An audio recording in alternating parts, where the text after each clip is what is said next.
Welcome, everybody, to another episode of the Health Movement Podcast. We are on episode number 24. We have an awesome guest with us tonight. Tim won't be able to make it, but before we begin, as always, we are not doctors, so please consult your physician before changing any programming or nutrition or anything like that. Also, you can find us on our website, healthmovement.us. You can join our new newsletter on there or jump over to the YouTube channel. If you're listening to this on Spotify, it's the Health Movement Podcast on YouTube. But without any further ado, our guest tonight is Brooke Brum. She is a certified personal trainer. She's working on her bachelor's in exercise science and her associate's degree in nutrition. Welcome, Brooke. Did I get all that right? You did. Thanks for having me. Thank you. Thank you so much for joining us. And when we were talking beforehand, you had mentioned one of the things you wanted to talk about was the difference between building muscle and losing fat. And I think this time of year, it seems to be the time of year where everyone wants to get in shape, New Year's resolutions and everything like that. And usually it lasts about 2 weeks and then most people fall off. So what are your thoughts there? Building muscle, losing fat? Yeah, I wanted to talk about the differences between building muscle and losing fat and how they're both different. So most people, when they go to the gym and they think, okay, yeah, I'm going to strength train 3 days a week. I don't understand why the scale's not changing. And they come to me like, okay, I'm doing all these workouts. Like, I'm looking better, but yeah, again, the number on the scale is not going down, and that can be disheartening. And I think that what people don't realize is you can't just strength train. You can't just lift weights and expect your body fat percentage to go down. But it is needed if you want to burn fat more quickly. So the component of cardiovascular fitness comes in to play. So the more muscle, I try to tell them, the more muscle you build, the more oxygen your body requires for your cardiorespiratory fitness. And the more oxygen that's required, the more fat mobilization is actually in effect while they're doing their cardio workouts. So it's like this interplay between continuing to build more muscle and burning more fat. But what I've found is typically people tend to build more muscle or to build muscle more quickly than they do burning fat. And I think, 2-3 months into the program, while they're looking good, that's why people kind of fall off, because they're looking at the scale like, I don't understand why the scale still says 150 pounds, but my pants are falling off of me. Yeah. And that in and of itself should be enough to keep going, even though the numbers are saying something different, because the scale is not showing body composition. It's showing you only, all the things combined: fat-free mass, muscle mass, bone density. And bone density goes up when you start training. So naturally, if your bone density goes up, you're going to actually start weighing more. Your muscle mass goes up. The density of muscle mass is far greater than the density of fat mass.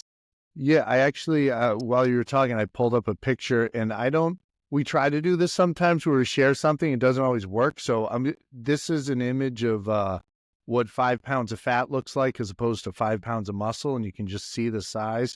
If this works, if it doesn't, then I'll just cut it but can you see that? Yeah, exactly. Yeah, there's 5 pounds of muscle versus 5 pounds of fat there, which it looks kind of gross, but you can just see the size difference. So obviously, when you're losing this and gaining this, the scale's not going to change, but your waist size will change, and you'll see a lot of difference there. Right. That worked? Yeah, Nice. that's great. Yeah. Yeah, and another thing too, when they start seeing the numbers and body is looking better in the mirror, their clothes are fitting better, the scale might not be changing, but they start getting bored. Oh, And I feel like people tend to, they don't realize that they have to continue doing this work for the rest of their life. And that intensity has to continue increasing to see your body continuously change in a positive direction.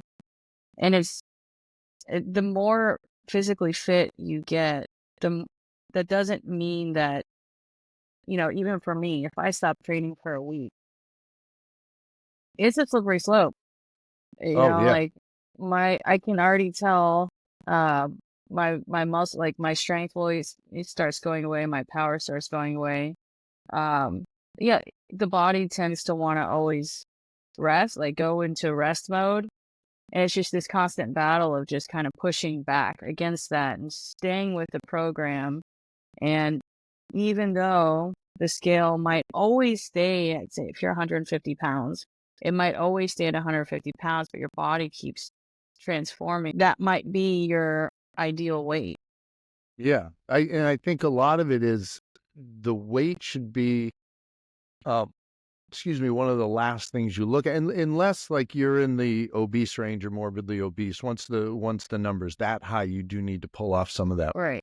that weight. But when you get to a certain point, you're the weight doesn't really matter as much as how you feel, how your joints are doing, inflammation in the body.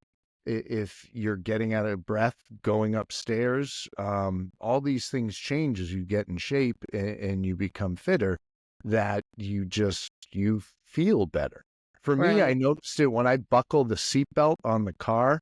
If it's a little snug around the belly, that's sort of like, all right, yeah, no, I gotta dial it back up. And that's usually Yeah. my indication, or the pants are a little tighter, and the holiday season isn't always the friendliest on the waistline, but it's something where you can't be married to that scale or the number on No. the scale. It should be take pictures of yourself. That's probably the best thing to Hmm. do. Nobody loves the before picture until you have the after picture to compare it to, but you got to Right. start somewhere. And, Right. and it's like you said, it's not quick. Like you're not going to lose 30 pounds and transform yourself in a month. Like that Yeah. doesn't happen. And that's another thing too. I have clients that go on social media platforms and like, hey, I've seen this transform your body in 60 days.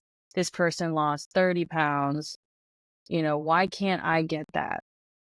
And my answer is because it's not possible to transform like literally losing 30 pounds in 1 month is number one, not healthy. That's Number two, yeah. it is it sustainable? Whatever they did to get to that point, can they continue doing that for the rest of their life? No, no. And you look at the people who are like show ready for, I mean, we had a guy, Jay, on 2 episodes ago, and he's getting ready for Mr. Olympia. He wants to get to that point.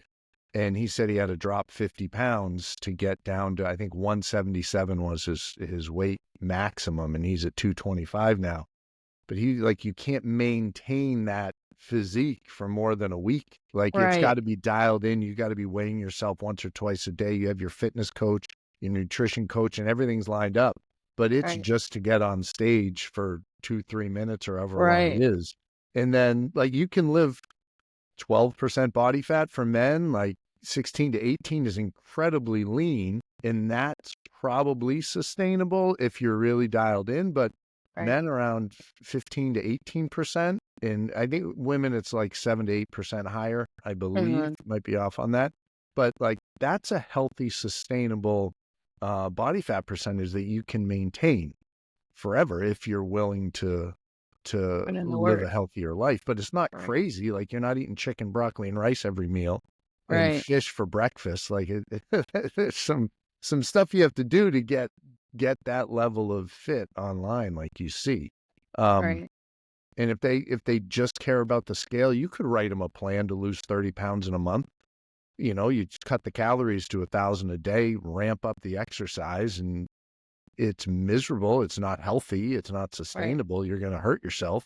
Yeah. Um, And with my female clients, that's the thing is female and male, physiologically speaking, just two totally different worlds.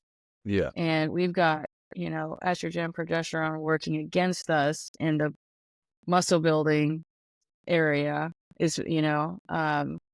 and not only that, a lot of women that I deal with, they're moms, they have, busy lifestyles as it is. Then Yeah. to go and start incorporating, you know, lifting weights, strength training, some component of, high intensity interval training, and then their cardiorespiratory fitness, just trying to keep a balance in it all. You got to worry about their cortisol levels. And once those cortisol levels start going up, their ability to actually lose weight goes down because their estrogen increases, which tells the body to store more fat. So it's like this balance of just like, we can't just go from 0 to 100 miles an hour in 1 week. Like there has to be, it's like, I tell my clients all the time, it's like planting a seed and watering it every day and just little by little watching it grow and not expecting it to go from a seed to a tree overnight. That's a good analogy. I like that. But it's a good point that it's a process and it's a lifestyle change. It's not a diet. It's not like I'm going to work out for 12 weeks and then I'm done. If you Right. stop after 12 weeks, you're going to go right back where you started. And I usually the know. depression kicks in because you're like, I was there. What happened? Why is it Yeah. even worse? Mhm. So it's understanding the benefits, and we talk about your why. If your why is just to look good in a bathing suit, like that's really not going to last long Right. term. Increased cognition, increased life expectancy, Right. decreased, risk of heart attack and heart disease and all the benefits that come from just living a healthy lifestyle. I mean, I think I mentioned it before. My mom is 75 and her idea of a vacation is to go on a bike trip for a week where they ride 30 miles a day. And that I at like it. 75, she's still able to do that because that's Yeah. been her lifestyle.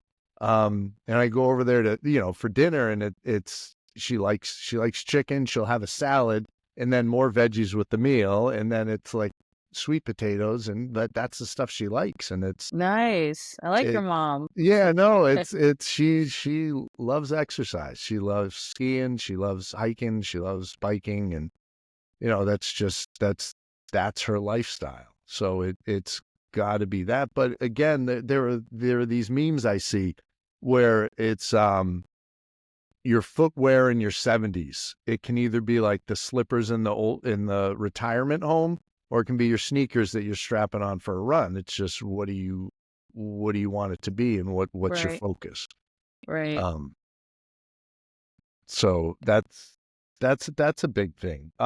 When you said you mentioned that sometimes the clients get bored Mhm. when they don't see the big changes. What do you do in instances like that where people aren't really as focused or dialed in as they should be?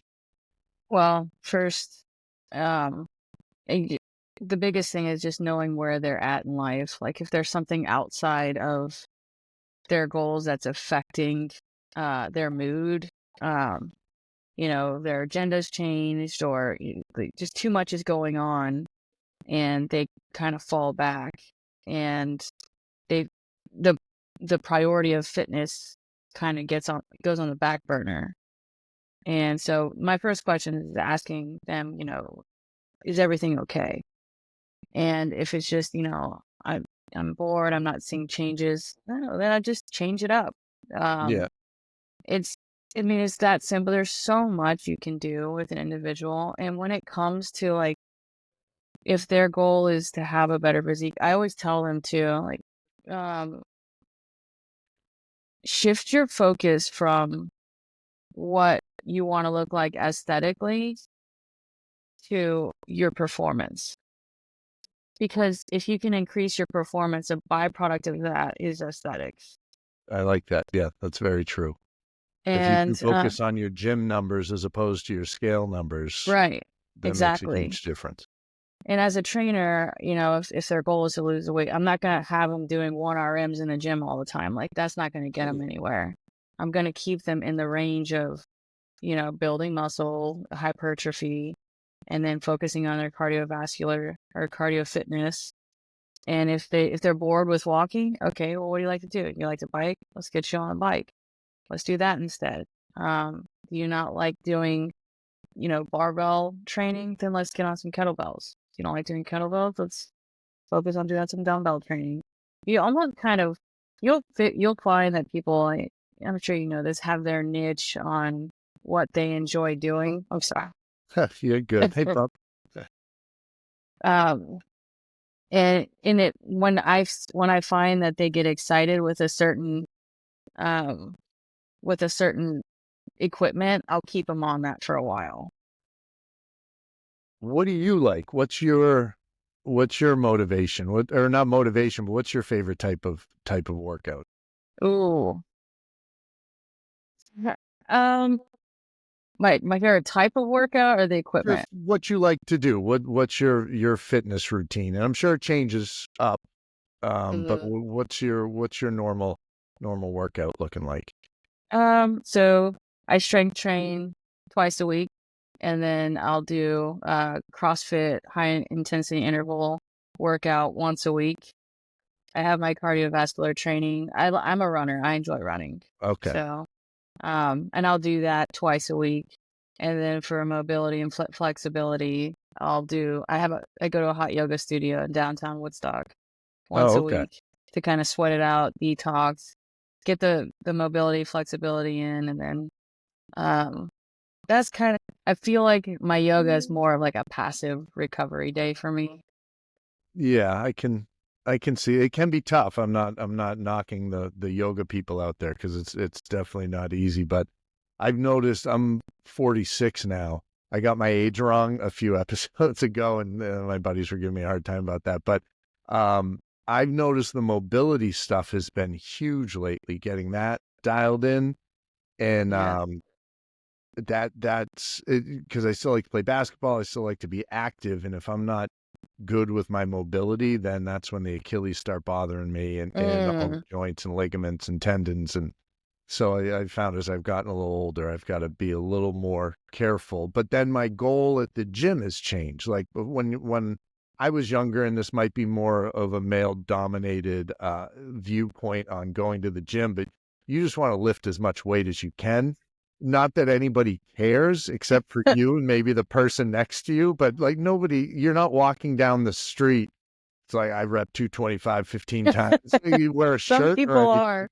You get into and you get special treatment. But now that I know, like my kids are getting older, I want to still play basketball with them. My son is at the point now where I can see that he's going to be stronger than me at some point in time, and he's going to be able to beat me at basketball. I'm just not ready for that yet. I'll be super excited when that day comes. Don't get me wrong. Like I want him to succeed, but he's not ready. I'm not ready for that yet. He's 15. So I'm hoping that I can beat him for a few more years. But even still, like the thought of playing basketball with him when he's 30. And I'll be almost 60. Be 60 at that point in time. Yeah, I will. Not that there's anything wrong with being 60, but I want to be able to keep doing those things. So my focus and my goal has shifted from pure strength to, I guess, athletic ability, mobility, functionality, not getting hurt as often. Right. And I think in the long run, it's going to allow me to get stronger and maintain strength because I'm not getting hurt. Right. When I was really focused on lifting heavy, I overdid it. Then my shoulder got hurt, and then I couldn't lift for 2 months. And then I pulled a hamstring, and then I couldn't do, so you just go through these phases where you can't do anything.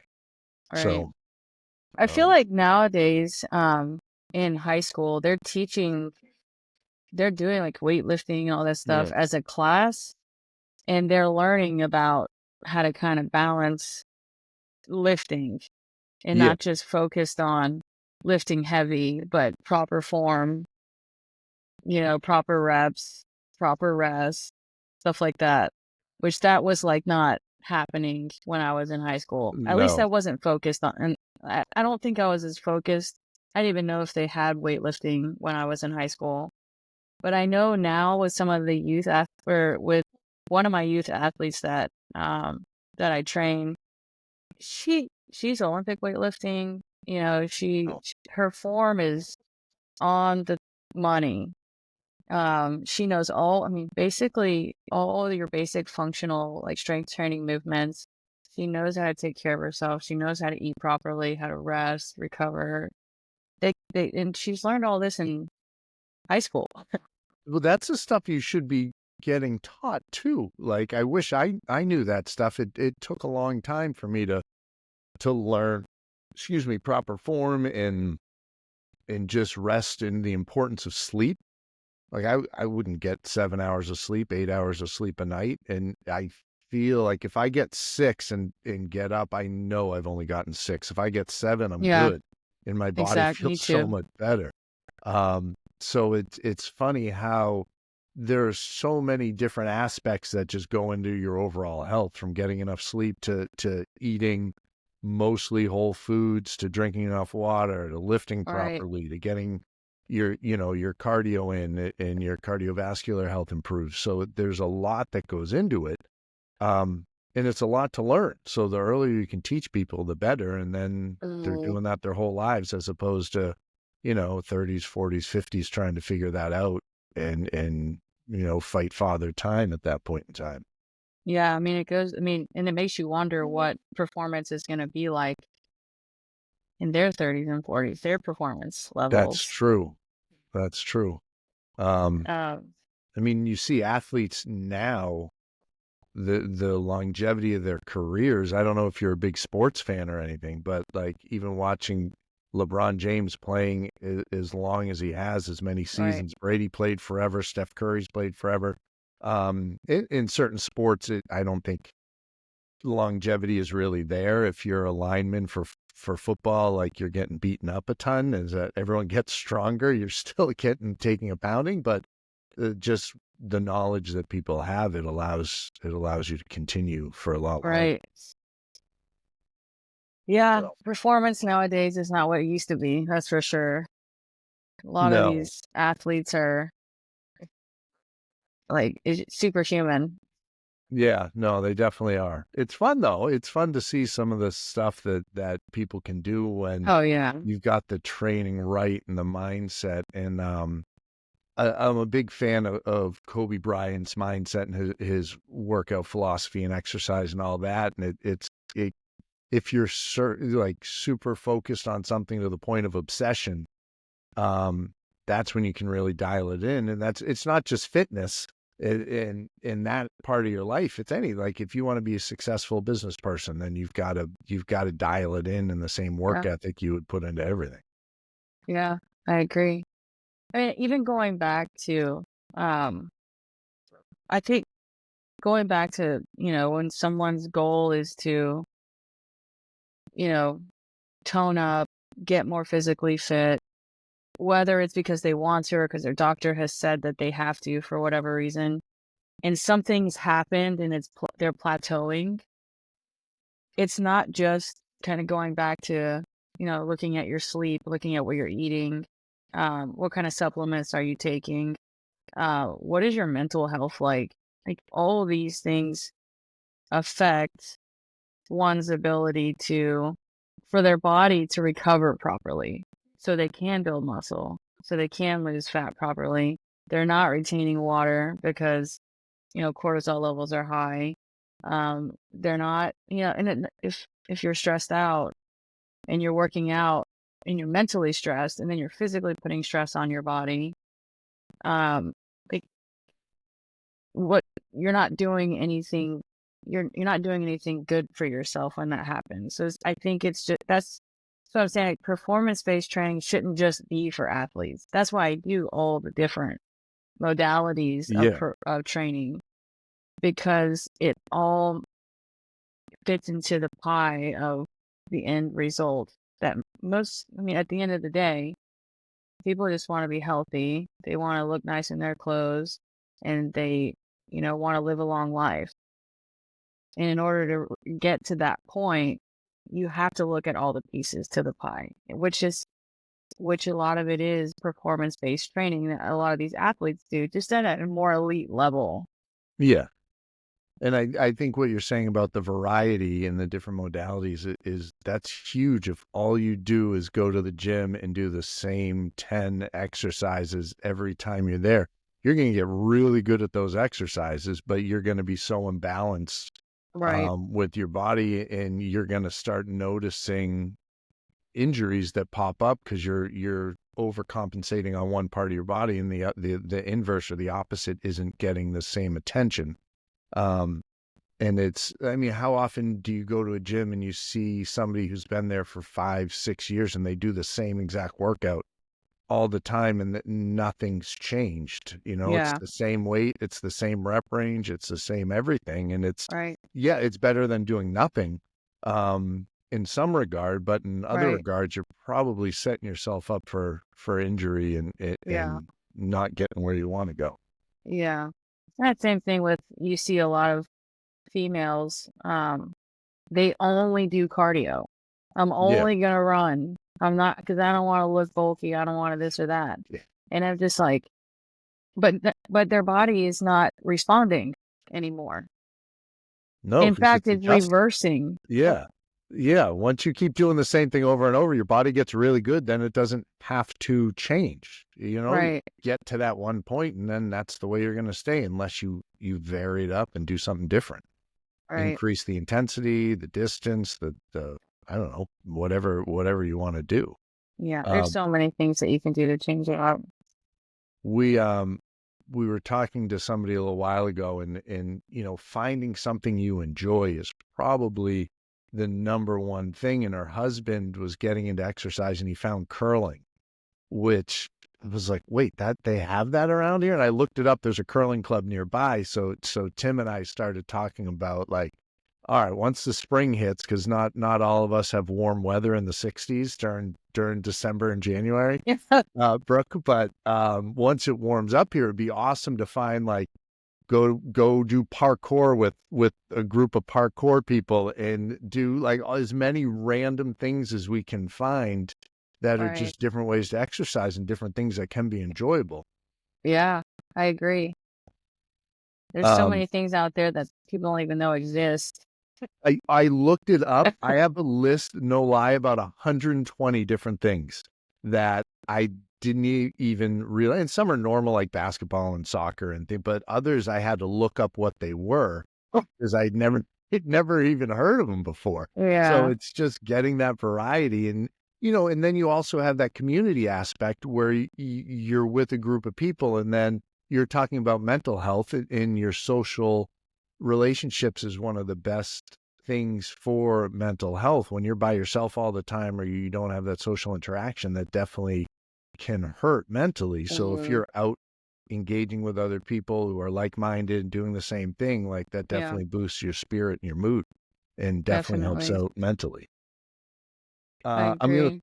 throw a question at you that I didn't prepare you for. So get ready, but it's not a tough one. If you had to pick, and we're just focusing on weightlifting in training in like a gym aspect, if you had to pick 6 exercises Oh. and only 6, these are the only Okay. 6 you can do forever, and I'm putting you on the spot, what 6 do you think you would pick? Oh, okay. Well, obviously the classic big three, the deadlift, the bench, and the back squat. Why would you pick those? One's a pull from the ground, Yep. compound movement, so it hits every muscle group. Um, the bench, because again, that's another full body movement. I mean, it hits one of the biggest muscle group, the chest, and especially for females, we're not, we're not gifted with our chest muscles being our major source of strength. So Yeah. I think it's important that we keep that balance. And then the back squat, just simply because I enjoy back squatting. It's But important. Pick the ones you like. All right. So deadlift, back squat, and bench. Mhm. And Yeah, then, and then probably the pull up yep. and ooh, power cleans. Okay.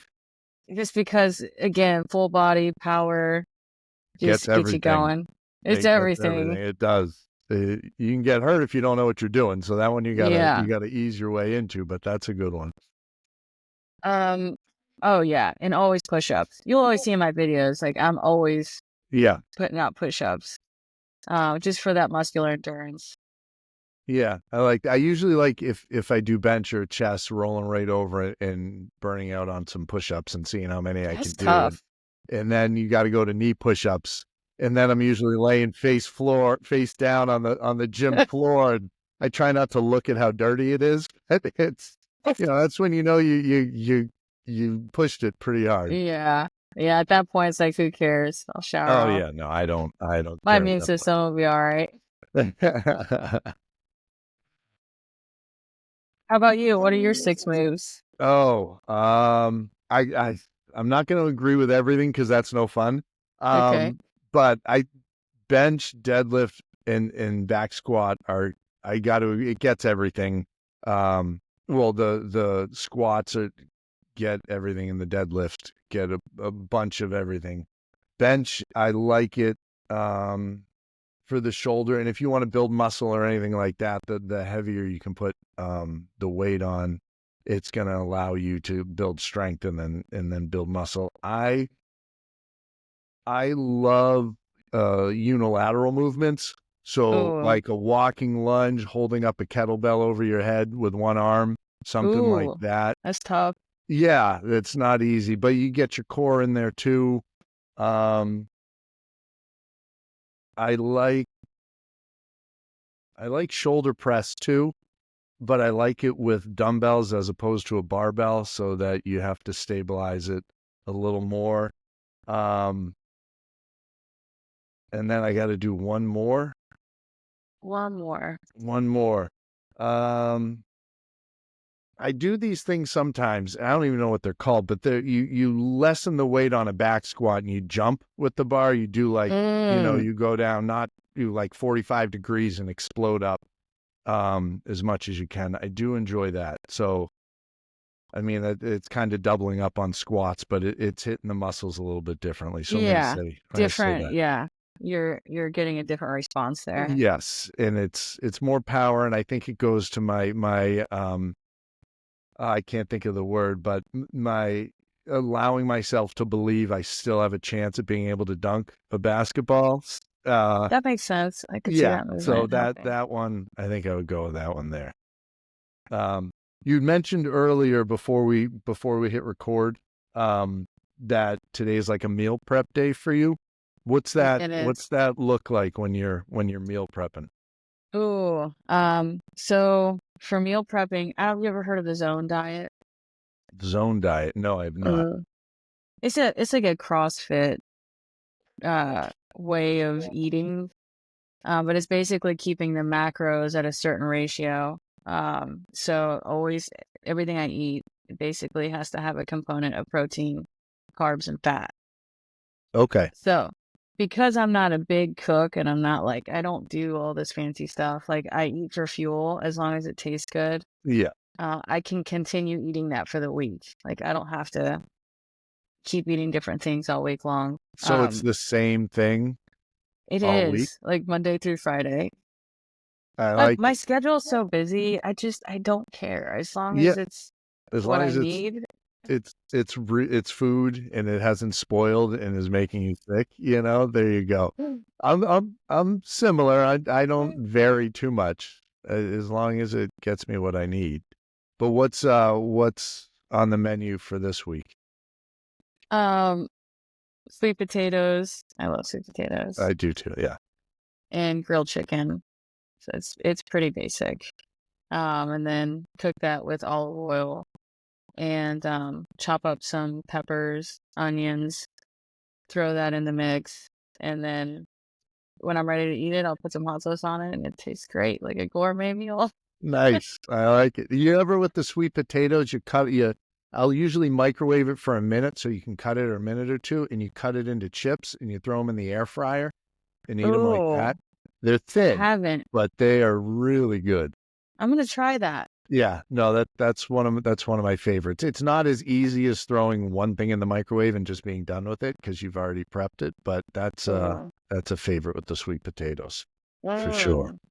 Then what do you do for breakfast? Because I can't imagine it's chicken for breakfast. Or maybe it is. I'm not No. judging if it is, I promise. No, so for breakfast, typically it's just my protein shake with greens and then I'll have a yogurt with some blueberries or I'll put the fruit and Yeah. that's good for me. So I actually have quite a bit of protein in the morning. It's probably like 35 to 40 grams of protein in the Oh, that's morning. good. You're not Hmm. going to get hungry right away with that. Yeah, it keeps me pretty satisfied. That's I forget. Oh, I think I wrote it up for the newsletter that's coming up for your show. For this show about if you focus your breakfast on getting a lot of protein in there, how that sustains you throughout the day. And if you're just eating like cereal or a bagel or some simple carbohydrate that your body burns through so quickly, you're going to be Yeah. hungry again in an hour and you get on these glucose spikes and throughout the day that it makes it a lot harder to maintain Hmm. just a good eating habits throughout the day. Yeah. And that's why I like to pick a carb, like kind of a complex carb for my Yeah. lunch because I want to make sure that I'm fueled up for my workout. Typically, if I'm working all day, I'll get my workout in the evening, but I want to make sure I still got gas in the tank for a decent workout, whether Yeah. it's strength or a CrossFit. If it's a CrossFit workout, I will have more carbs for breakfast in the morning, just because it's more glycogen use involved, and Do you I've do just found. do you do like a workout of the day or do you go to a place, a CrossFit place? Oh no, I do my CrossFit workouts at the garage gym. I I'll gotcha. program them up myself. Sometimes I'll see like CrossFit will post a workout, and I'll be like, okay, I'll give that one a go. Yeah. But for the most part, I know their rep scheme, and I tend to try to kind of generate my own. You can't call it CrossFit workout. We'll just call it high intensity functional Oh workout. yeah, yeah. Sorry. We don't want to get in trouble with branding here. That wouldn't be good. Yeah, especially in that community. Even though that community is great, I love that they're very family oriented, but you do have to be careful with Yeah, they're what you say. protective of the brand there. They Right. definitely are. They definitely are. I have a few friends, and to be honest, CrossFit, I've seen people get injured quite a bit, and I think if you get a good instructor who understands the programming and how to keep people safe, and maybe that's being too dramatic, but if the one in charge understands and values the hold on, let me start that over. That didn't go the way I wanted it to. Hold on, 41. Um, so with CrossFit, I've got a friend who just started it and they love it. And they keep trying to get me to go. Timing wise, it doesn't work, but the instructor is awesome. You know, they program out the week and it's not hitting you're not hitting the same muscle groups every day. Yeah, It's that's good. varied, and I think that's the big thing. If you have somebody who's in charge of it who's doing it correctly, I think CrossFit can be amazing. It's just if Right. you have people going overboard and pushing too much, that's when you get those injuries that happen. That definitely sets you back quite a bit. So Yeah. Well, I mean, I have a love-hate relationship with that kind of working out. I think when people jump into that kind of style only without any previous experience in stabilizing their joints and learning how to even just strength train or lift properly, yeah, and you're going right into like, yeah, doing hang power cleans and ball slams and uh, you're not even privy to the most modified version of those movements, you're setting yourself up. And I only say this because I know people that have hurt themselves doing stuff like that oh, yeah, right off 100%, the yeah. bat. But I also know Um, people who it's worked brilliantly for. So yeah, it's not a beginner sort of thing where you never work out no, and you go to a CrossFit gym for the first time. Like that's right. you need some background or you need someone who's willing to take the time to show you the progression from beginner to intermediate to more advanced lifts. Yeah, definitely. And to be fair for the CrossFit trainers, they don't ever have enough time to teach people how to move properly. It's like they No. go in for a quick intro. Okay, this is what the movement is. And I know this because I know some CrossFit trainers, and they have come back saying, I wish I just had more time with some of these new clients that come in, but we just simply don't have, we literally have 20 minutes to show them how to do movements before the workout starts. Yeah. That's tough. Do you ever do the Murph challenge each year? Eh, No. no, it's a bit too much for me. I've thought about it. Yeah, I watched it happen at the CrossFit Games in 2015, and just like watching all those people pass out and like the EMS coming, I was like, yeah, I've done I'd a rather spectate. modified one where you don't have to do all the pull-ups and then all the push-ups and then all the squats. It's you kind of break it up into Yeah, I've seen that. into less reps at once. But you feel it. It's for those who don't know what it is, you run a mile and you have to do 300 air squats, 200 push-ups, 100 pull-ups, and then you run another mile and you do it as fast as you can. With the weighted vest on. I didn't get to that part. Yeah, the weighted vest that's when you're doing it right. I'm not Yeah. not at that point yet. I think I can't, to be honest with you, I don't even know how to do kipping pull-ups. I don't either. That I did regular pull-ups. The Yeah, kicking. Yeah. it's tough. I want to know. I haven't explored that yet. Yeah, no, that hasn't been a focus of mine. I tried doing the muscle up and getting that going. But then I had some bicep tendonitis. As I was saying, I would overdo it, and then I couldn't do it anymore for a while. And actually, Tim, co-host, it helped me with it because I didn't understand properly the best way to recover from that and what I needed to be doing. And since he kind of worked on it a little bit, showed me what to do, and I've been religious to doing that, it feels like there's no pain whatsoever. So it's nice. yeah. Would you do like a lot of eccentric movements? A Or? little bit, but it was a lot of he like worked it out, like gave a deep tissue massage through the pec, the shoulders, tricep, bicep, all the way down the forearm, and I was literally just focusing on the spot that it hurt, and not understanding really that the pain or the issue is originating further up, and you just got to hit it all. So I'd have a softball. I'd roll my whole body against the wall, which looked awkward when I'm just like up against a wall face first. And that's a good move though. It helped, and I did that religiously for probably 2 or 3 months. And then it's better now. I don't have any issues. So you just gotta put the time in and be consistent with it. And that's patient. I think that's the biggest thing too. That's another thing is when you injure yourself, not letting that stop your fitness journey. Yeah, you still got to find other ways to do it. You just can't do the thing that you really wanted to do if that's what caused the injury. Yeah. But it was... And being patient, like one thing that I have had to learn how to deal with is if I do hurt something, pull a muscle, and it starts feeling a little better, still kind of reserving yourself and allowing your body to heal a little bit longer than what you think it's.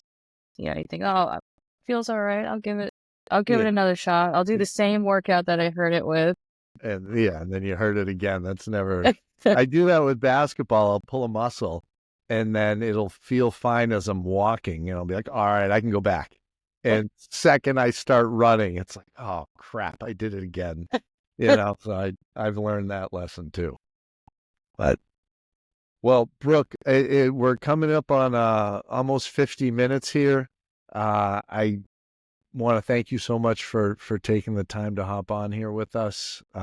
Is there any plugs you want to do, or how can people get in touch with you? And I'll put it all in the show notes, but I want to give you a chance to give a shout out. Yeah, if anybody is interested in getting some personalized programming done, just find me on Instagram. It's Fit for Life. LYFE, right? LYFE. Yeah. Yeah. Why? Because that's my why. I like it. I like it. And the Um, number 4, I'll put it in the show notes though, and I'll have your Instagram link on there as well. oh, nice. Thank you. Yeah. Yeah. Just direct message me and we can talk, get in touch, and I have an app right now. So doing online training that door has opened for me. Oh, nice. Now, Yeah. how long you had the app for? Not too long. Really just started in the summertime. Oh, nice.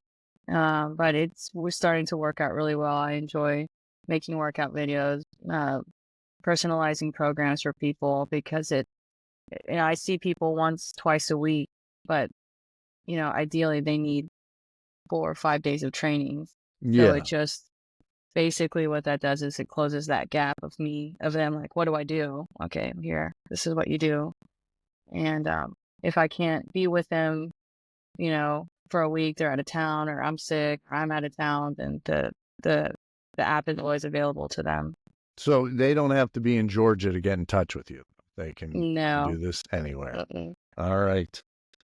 All right. Well, thank you so much. I always forget the outro on these things too. So that wraps up our episode from the Health Movement Podcast. Thank you, Brooke, so much for joining us. We really appreciate you taking the time. Thanks for having me, Derek.